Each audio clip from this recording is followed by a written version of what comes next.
Tila nagpadulas sa dam ang lalaking yan.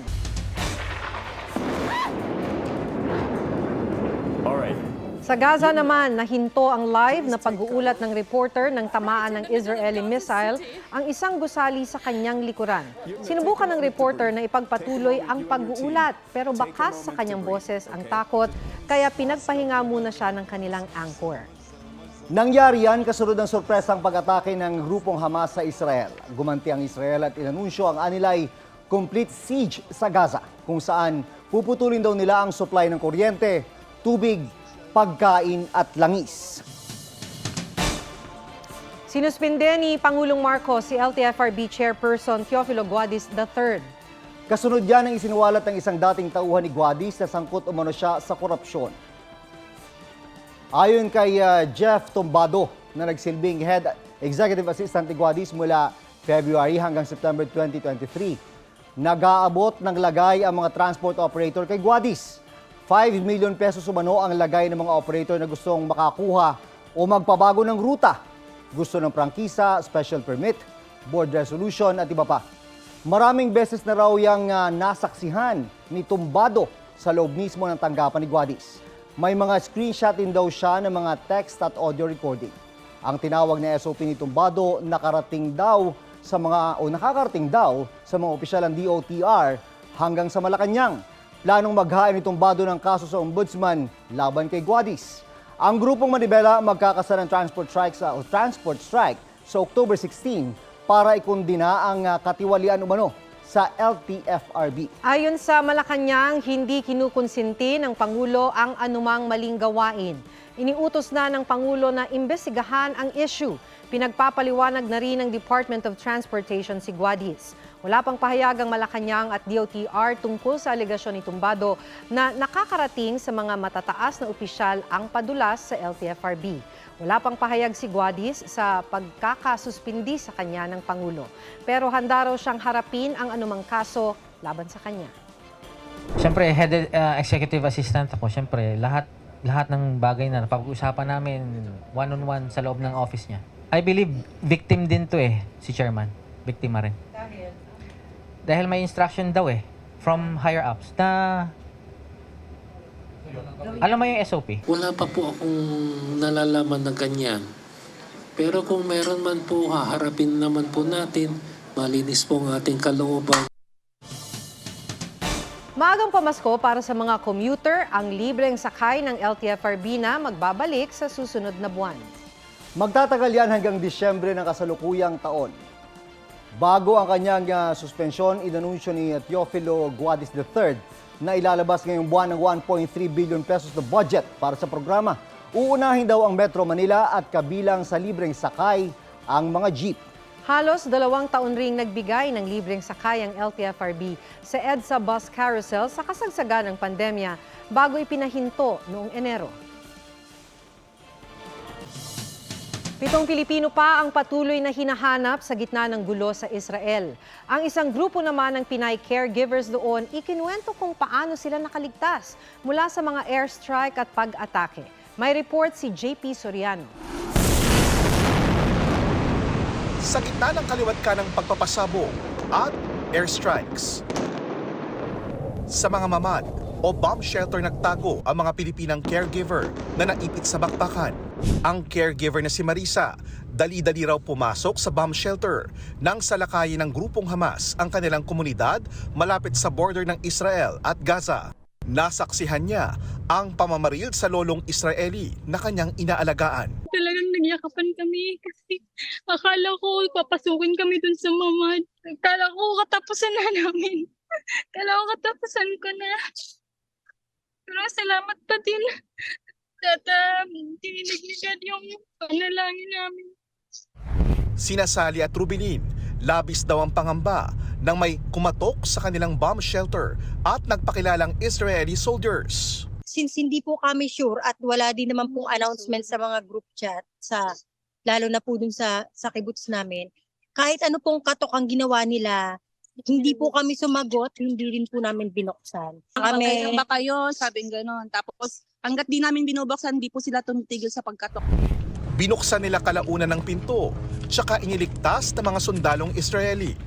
Sa kanilang biyahe patungo sa mas ligtas na lugar, tumambad ang kabi-kabilang pinsala at sunog sa Gaza border.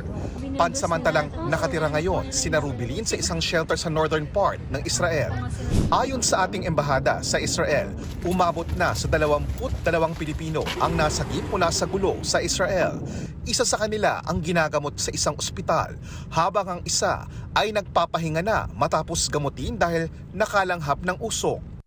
7 Pilipino pa ang unaccounted o hindi pa matuntun. We're closely coordinating with IDF. Binigay na namin sa kanila yung pangalan at saka yung last known location nila at sana makita sila ng IDF. Dahil sa gulo sa Israel, inirekomenda ng Embahada ng Pilipinas sa Israel na wag munang bumiyahe o pumunta roon. Ayon naman sa Philippine Embassy sa Jordan, 25 Pilipino na sa Gaza ang humiling na sila'y maiuwi sa Pilipinas. JP Soriano, nagbabalita para sa GMA Integrated News. Magkakaroon ng big-time oil price rollback bukas. 3 pesos and 5 centavos ang magiging tapya sa kada litro ng gasolina. 3 pesos sa kerosene habang 2 pesos and 45 centavos sa diesel. Malakihan nga ang rollback pero hamak na mas malaki pa rin ang itinaas sa presyo ng petroleum products mula nang pumasok ang taon. Sa datos ng GMA Integrated News Research, base sa data ng DOE at oil companies, 25 beses nang nagtaas ang presyo ng gasolina, katumbas ng 30 pesos and 5 centavos kada litro. Habang ang rollback umabot lang sa 17 pesos and 80 centavos. Halos 30 pesos kada litro ang itinaas ng kerosene. Halos 24 pesos naman ang total rollback. Mahigit 30 pesos kada litro ang total price increase sa diesel. Habang katumbas ng mahigit 25 o 21 pesos ang kabuang bawas presyo. Samantala, sa gitna ng giyera sa pagitan ng grupong Hamas at Israel, hanggang 4% taas presyo ang naitala sa international market sa kada bariles ng krudo, base sa ulat ng Reuters News Agency.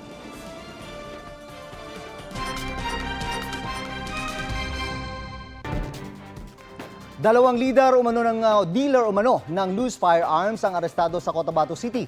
Ang nakumpiskang armas sa kanila, may nakalagay na markings na pag-aari ng AFP.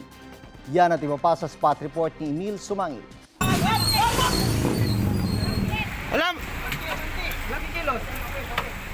Wala kilos. Mabilis na pinababa ng CIDG ang mga lalaking sakay ng SUV sa Cotabato City. Dealer umano ng loose firearms sa mga suspect ng isang kawani ng gobyerno at isang security guard. Nakuha pa sila ng 2 peking NBI IDs ayon sa CIDG.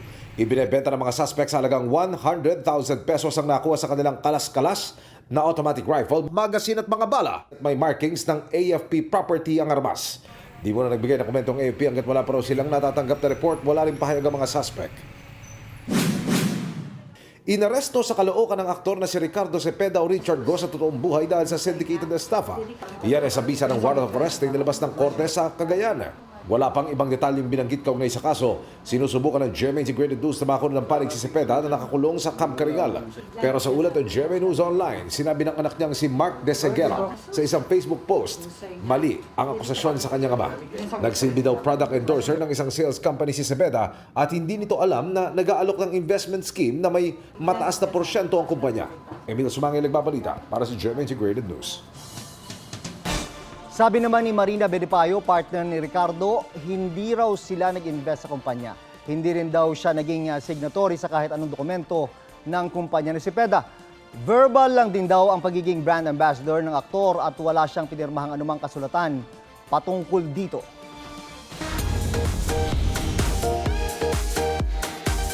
Nakauwi na ng Pilipinas sila Julianne San Jose, Raver Cruz at Bubay matapos makancel ang kanilang show sa Israel. May inamin naman si Alden Richards tungkol kay Maine Mendoza. Alamin sa report ni Nelson Canlas. Did you fall for Maine Mendoza? Yes, Tito Boy. Yes po. Hypocrite po ako kung hindi. And yes po, ayoko pong sabihin alam niya. Pero I did confess. Inamin ni Alden Richards sa Fast Talk with Boy Abunda na na-in-love siya sa naging ka-love team niyang si Maine Mendoza. Kino-consider din daw niya itong isa sa biggest romance and breakups ng kanyang buhay.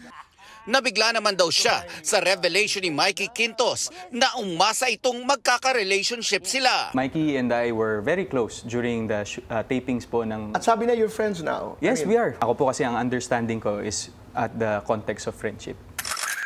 Na-cancel ang Love Trip na Love Trip pa show ni Julian San Jose, Raver Cruz at Bubay kasunod ng gulo sa Tel Aviv, Israel. Siniguro ng Sparkle GMA Artist Center na nasa ligtas na kalagayan ang buong team at ngayon nakauwi na sa Pilipinas. Dinig na dinig namin yung mga pagsabog at mga alarma. Grabe talaga, sunod-sunod. Nakakalungkot po. At the same time, nakakatakot din. Kasi first time din po namin na maka-experience ng ganitong klaseng gulo. And syempre, of course, napapasalamat din kami na wala pong nangyari sa amin. Okay naman kami, safe kami, nakabalik kami. Pero inisip din kasi namin yung mga kababayan natin doon at saka yung buong Israel ngayon. So, prayers for them. Married na ang kapuso actress na si LJ Reyes. Ikinasal ang starstruck alumna sa kanyang non-showbiz boyfriend na si Philip Evangelista sa Amerika nitong weekend. Sa kuha ng kanilang official photo and video team, blooming ang bride sa suot niyang sweetheart cut wedding dress. Looking dapper in white suit naman ang groom. Present syempre ang dalawang anak ni LJ sa wedding day. Nelson Canlas nagbabalita para sa GMA Integrated News. Pagkain ng bahaw o kaning lamig, mas nakabubuti nga ba sa kalusugan ng mga diabetic? Base yan sa pag-aaral ng isang universidad sa Indonesia. Alamin sa report ni Katrina Son.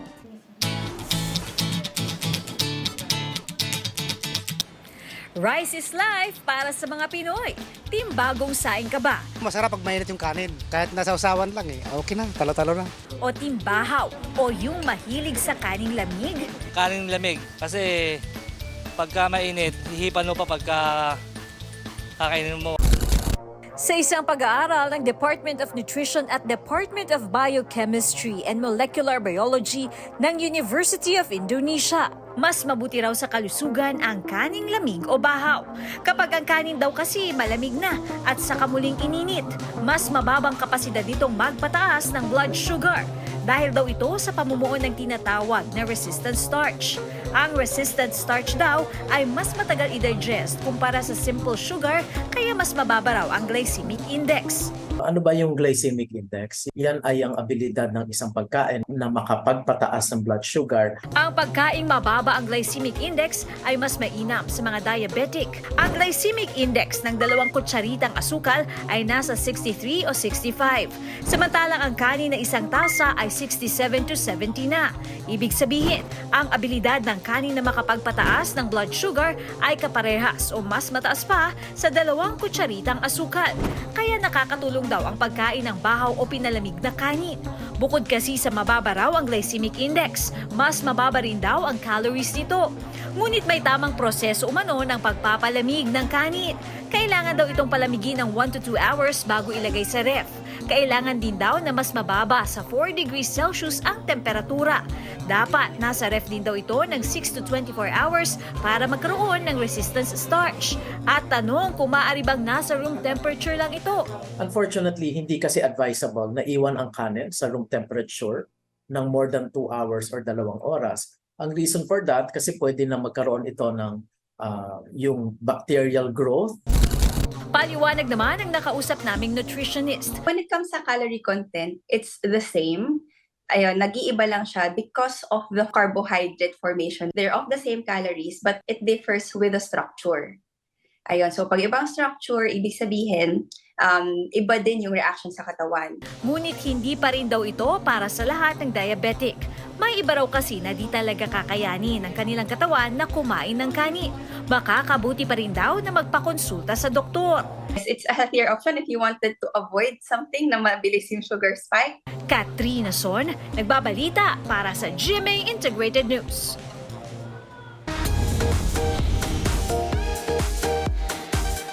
Bukod sa debut solo album, magko-concert din for the first time as a solo artist si Jungkook ng BTS. Sa announcement ng Big Hit Music, ipe-perform ni JK ang mga kanta mula sa Golden Album.